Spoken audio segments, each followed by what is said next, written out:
Al-Hakam, yang menjatuhkan hukum. Firman Allah Ta'ala, apa ghairallahi abtaghi hakama wa huwa alladhi anzala ilaykumul kitaba mufassala والذين آتيناهم الكتاب يعلمون أنه منزل من ربك بالحق. Surah Al-An'am ayat 114. Artinya, maka patutkah aku mencari hakim yang menjatuhkan hukum selain daripada Allah, dan pada dialah yang telah, dan dialah, tidak ada pada, dan dialah, bukan dan pada dialah, pada dipotong, dan dialah yang telah menurunkan kitab Al-Quran kepadamu dengan terperinci orang-orang yang telah kami datangkan kitab kepada mereka. Mereka mengetahui bahawa Al-Quran itu diturunkan dari Tuhanmu dengan sebenarnya. Ayat ini diwahyukan kepada Nabi kita Muhammad sallallahu alaihi wasallam supaya menyatakan kepada seluruh manusia bahawa Allah Ta'ala itu maha menghukum. Bila maha menghukum, dia ada hukuman dia, ada peraturan dia, dan kita mestilah patuh berhukum dan peraturan Allah.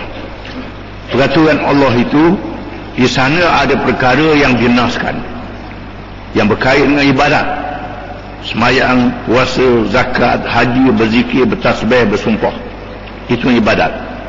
Bernazar, yang berkait dengan keluarga, berkahwin, bercerai, wajibnya nafkah dan lain-lain, itu berkait dengan keluarga yang Tuhan sebut dalam Quran. Yang berkait dengan muamalat, iaitulah ekonomi, ada yang dihalalkan jual beli, diharamkan riba, diharamkan menipu, segala bentuk penipuan. Ini hukum yang Tuhan sebut dalam Quran. Yang berkait dengan akhlak, tidak boleh berzina, tidak boleh minum arak, tidak boleh berliwat, tidak boleh menuduh orang, dan lain-lain lagi. Yang berkait dengan politik, pemerintahan negara, Allah Ta'ala menyebut Nabi Adam dijadikan khalifah, memerintah.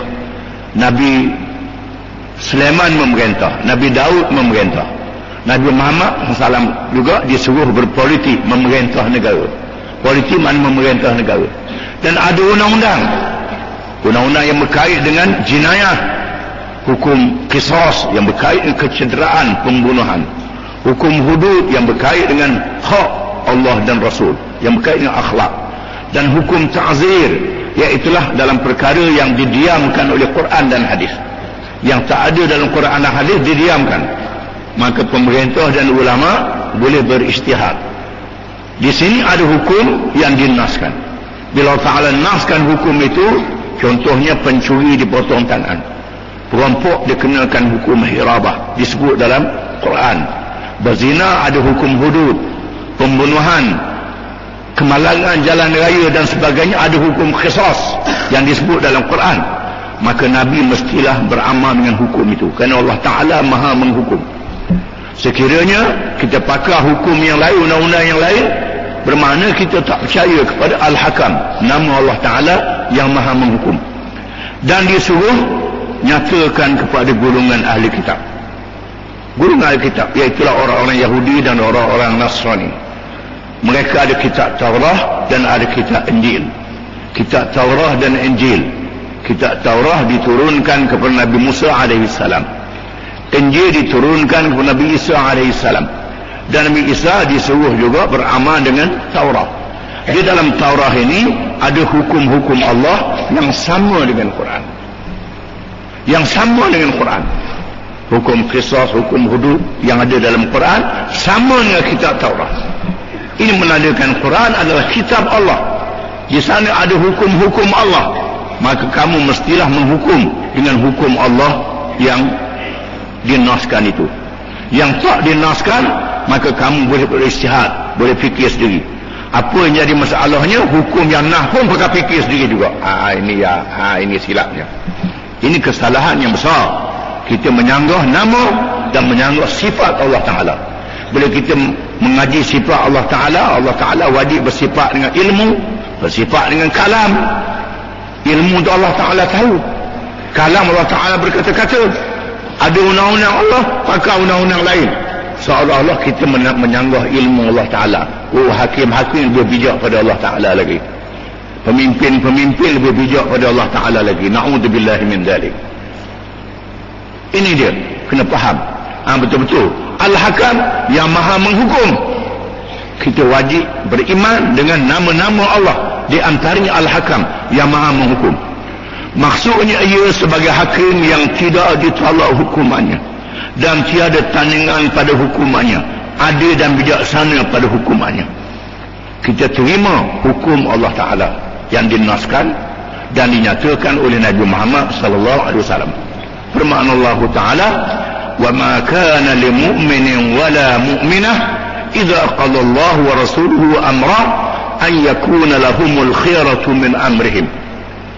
Tidak harus bagi seseorang lelaki yang beriman dan seseorang perempuan yang beriman, apabila Allah dan Rasulnya memutuskan sesuatu perkara dalam hukum, lalu kamu membuat pilihan yang lain. Allah Ta'ala ada tetap hukum, pilih hukum yang lain. Ini tidak boleh. Allah Ta'ala menyatakan judi dan arak haram bagi orang Islam. Kita buat peraturan, kalau ada lesen halal, tak ada lesen baru haram. Ini sudah bercanggah. Bagi seorang yang beriman, lelaki dan perempuan, mesti menerima nas yang ditetapkan oleh Allah. Fala wa rabbika la yu'minun hatta yuhakkimuka fima shajara bainahum thumma la yajidu fi anfusihim harajan mimma qadaita wa yusallimu taslima. Maka demi Tuhanmu wahai Muhammad SAW, mereka tidak beriman. Tidak beriman dengan sebenarnya, sehingga mereka menghakimkan engkau wahai Muhammad SAW dalam apa-apa yang menjadi pertelengkahan di kalangan mereka, kemudian tidak ada syak, tidak ada ragu sedikit pun terhadap hukum-hukum Allah dan hukum yang dinyatakan oleh Rasulullah SAW. Kalau sekiranya hukum Allah ni tak berapa moleknya, keras sangatnya hukum Allah Ta'ala ni, ada lagi yang paling baik, itu ragu terhadap Allah, ragu terhadap Nabi Muhammad SAW. Kalau sekiranya perkara ini berlaku dengan tahu, maka jadi kafir. Ingat, jadi kafir. Kalau berlaku dengan jahil, kerana kita tak tahu, berdosa. Di sinilah apabila kaum Tatar ialah satu kaum yang keluar daripada Asia Tengah, daripada Mongolia, dengan pemimpinnya Jahid Khan. Setelah Jahid Khan mati, Hulaku mengambil alih pemerintahan, menyerang Baghdad, jatuh kerajaan Abbasiyah. Lalu Hulaku yang memerintah Baghdad menukar undang-undang daripada undang-undang Islam kepada undang-undang Tatar yang dinamakan Yasak. Undang-undang Tatar ni diambil daripada Quran, diambil daripada Taurat, diambil daripada Injil, dan diambil daripada akal fikiran mereka sendiri. Campur-campur. Quran pun ada, Taurat pun ada, Injil pun ada, akal fikiran pun ada. Campur-campur. Maka Ibn Kathir dalam tafsirnya, lihat tafsir Ibn Kathir, firman Allah Ta'ala, apa hukmal jahiliyati yabghun wa man ahsanu min Allah hukman liqaumin yuqinun. Ayat dalam surah Al-Ma'idah. Adakah mereka mahu berhukum jahiliyah pada hukum Allah yang lebih baik kepada orang-orang yang yakin? Maka barang siapa yang menerima undang-undang Yasak, menolak yang ada dalam Quran, bermakna dia telah menerima hukum jahiliyah. Bermakna menolak Al-Hakam, salah satu bernama Al-Asma'ul Al-Husna, nama Allah Ta'ala. Berkata Al-Hulaimi rahimahullah, ialah yang diserahkan kepadanya memutuskan hukum. Asal tujuan hukum itu ialah mencegah perkara yang membawa kerosakan, dan memanglah syariat Allah itu membawa kebaikan kepada hamba-Nya. Bila seorang itu beriman, maka dia patuh pada hukum Allah Ta'ala. kerana dia takut hukum hari akhirat berat lagi. Dia sanggup terima hukum dunia. Ataupun bila dia buat salah, dia bertaubat, beristighfar. Bila dia hukum di atas dunia, dia tidak melarikan dia berhukum dunia. Di mana mengikut hukum Islam, hukum yang berkait dengan qisas, yang berkait dengan manusia, yang berkait dengan pembunuhan dan kecederaan, Allah Ta'ala memberi izin kepada keluarga si mati ataupun orang yang menjadi mangsa cedera itu memaafkan mereka yang buat salah. Ini hukum qisas yang disebut dalam Quran. Ya ayyuhalladzina amanu kutiba alaikumul qisasu fil qatla. Wahai orang-orang yang beriman, diwajibkan kata kamu hukuman qisas dalam perkara kecederaan. Faman ufiya lahu min akhihi syai'un fattiba'un bil ma'ruf wa ada'un ilaihi bi ihsan. Dan barang siapa yang dimaafkan daripada saudaranya, maka hendaklah diikuti dengan baik. Dengan makna orang yang menjadi mangsa kezaliman memaafkan orang yang buat zalim itu, maka dikenakan denda yang dinamakan diat dalam hukum Islam. Ataupun dia maaf, diat pun tak apa, maaf, denda pun tak layak, dia maaf, boleh juga. Itu dikenali dengan qisas. Adapun hukum yang berkait dengan hak Allah Ta'ala, iaitulah hukum hudud, yang berkait dengan zina, berkait dengan mencuri, berkait dengan merampok, berkait dengan minum arak, berkait dengan qazaf, menuduh berzina dengan tidak ada pak saksi. Ini hukum Allah Ta'ala, hak Allah Ta'ala. Bila belum lagi dibawa ke mahkamah, dia boleh bertaubat, boleh bertaubat, boleh maaf antara mangsa dan yang jadi mangsa, boleh maaf.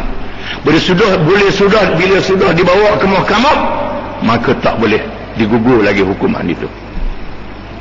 Ini ketetapan daripada Allah Ta'ala, daripada Nabi Muhammad SAW. Contohnya, bila seorang perempuan berbani Makhzum, Bani Makhzum, kabilah yang bangsawan di kalangan Quraisy, telah melakukan pencurian, lalu dibawa ke Nabi SAW, dan dia mengaku mencuri, dan dia dapati nisab dia cukup, harga barang yang dicuri itu cukup, maka dikenakan hukuman had, potong tangan. Sebelum dijatuhkan hukuman, golongan bangsawan bermesyuarat dan bersetuju menghantar wakil kepada Nabi SAW supaya menggugurkan hukuman ini kerana dia seorang bangsawan. Lalu mereka menugaskan Usamah bin Zaid, cucu angkat Nabi SAW, yang ayahnya syahid dalam peperangan Mu'tah.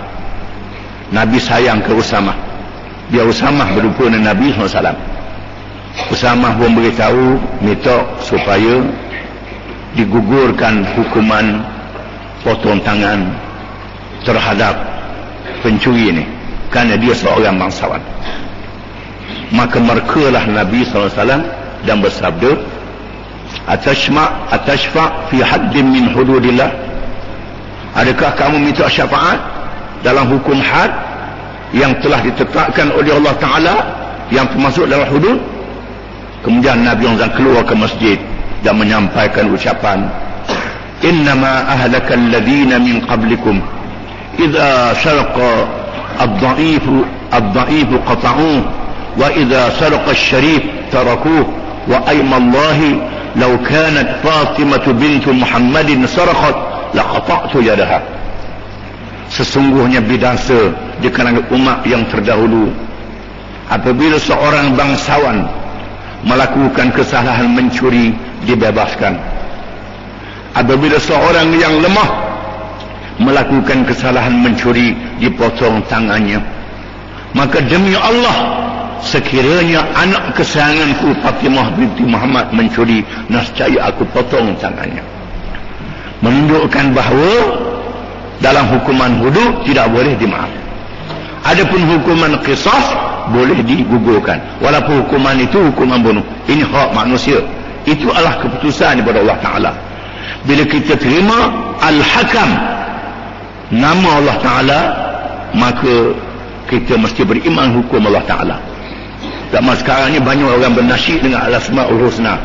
bukan main sedap bernasib berlagu dengan Asmaul Husna, tetapi tolak hukum Allah Ta'ala, tolak undang-undang Allah Ta'ala.